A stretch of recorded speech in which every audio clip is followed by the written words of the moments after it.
क्या बिहार चुनाव में बीजेपी को हराने के लिए की गई बड़ी साजिश? क्या बीजेपी को हराने के लिए बीजेपी के नेताओं ने ही की कांग्रेस और आरजेडी की फंडिंग? ये सवाल इसलिए उठ रहे हैं क्योंकि कर्नाटक में बीजेपी विधायक और पूर्व केंद्रीय मंत्री बसनगौड़ा पाटिल यत्नाल ने कर्नाटक के मुख्यमंत्री बीएस येदियुरप्पा और उनके बेटे बीवाई विजेंद्र पर बिहार चुनाव के दौरान बीजेपी को हराने के लिए विपक्षी पार्टियां जैसे आरजेडी और कांग्रेस को फंडिंग करने का आरोप लगाया है। जो लोग कर्नाटक की राजनीति से बेखबर हैं उनको बता दूं कि कर्नाटक में बीजेपी की ही सरकार है और बीएस येदियुरप्पा कर्नाटक के मुख्यमंत्री हैं। वहीं अपनी ही पार्टी के नेता पर गंभीर आरोप लगा रहे बसनगौड़ा पाटिल भी कर्नाटक में बीजेपी विधायक हैं। अब बसनगौड़ा ने अपने आरोप में साफ तौर पर कहा है कि येदियुरप्पा के बेटे विजेंद्र ये सोच रहे थे कि बिहार में अगर बीजेपी हार जाती है तो प्रधानमंत्री मोदी की ताकत कम होगी, वहीं कर्नाटक में उनके पिता और मजबूत स्थिति में आएंगे। लेकिन बसनगौड़ा के बयान से बीजेपी के तमाम दिग्गज नेताओं ने किनारा करते हुए कहा है कि उनकी बातों पर कोई ध्यान नहीं देता, उनकी बात को कोई तवज्जो नहीं देता।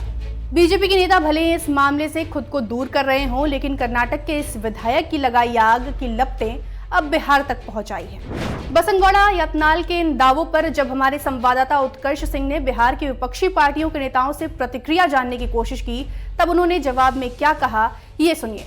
हमें किसी के फंडिंग की जरूरत नहीं है। अब बीजेपी को सफाई देना चाहिए, येदियुरप्पा जी को, उनके पुत्र को, बीजेपी के शीर्ष नेतृत्व को।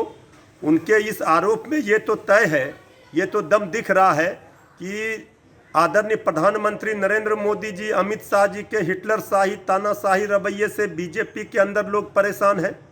वो चाहते हैं कि मोदी जी को नीचा दिखाया जाना चाहिए। मोदी जी किसी की नहीं सुन रहे हैं, डिक्टेटरशिप कर रहे पार्टी में, ये इनके बयान से दिख रहा है।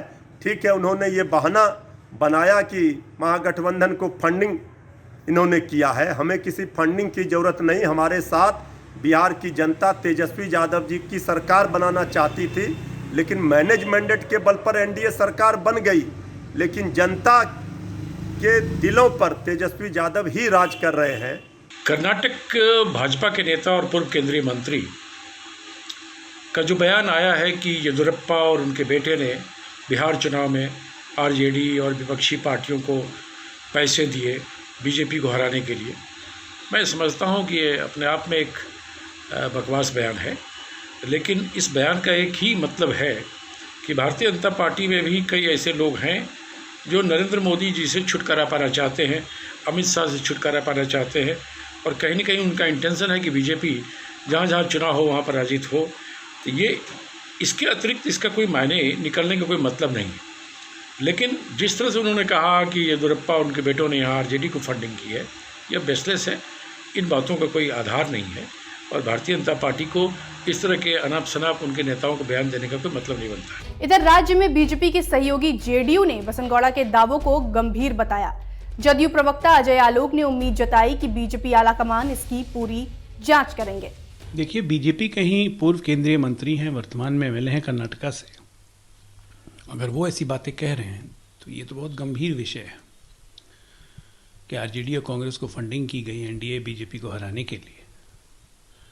तो निश्चित तौर पे हमें पूरी उम्मीद है कि बीजेपी आलाकमान इसकी पूरी जांच करेगा। बसनगौड़ा के दावों में कितनी सच्चाई है ये तो हम नहीं बता सकते, ना ही उनकी पार्टी ने इस मामले में कोई जांच की बात कही है। लेकिन प्रदेश में बीजेपी की सहयोगी पार्टी जेडीयू ने जांच का मामला उठाकर बीजेपी पर दबाव बनाने की कोशिश जरूर की है। वैसे भी पेट्रोल डीजल की बढ़ती कीमतों पर भी जेडीयू बीजेपी को आंखें दिखा रही है। तो अब देखना होगा कि दबाव की ये सियासत किस मोड़ पर रुकती है।